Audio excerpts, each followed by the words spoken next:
Here I've got Samsung Galaxy A40 and let me show you how to grab a screen, how to take a screenshot on the following device.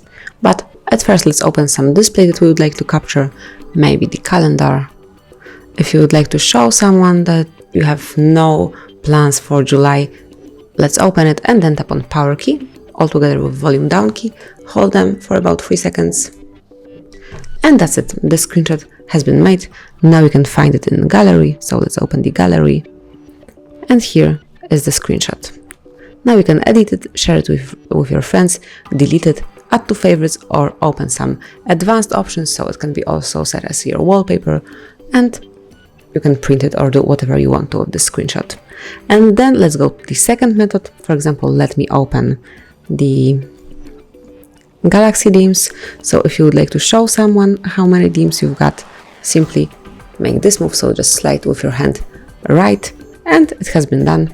Let's open the gallery one more time, and here is the screenshot.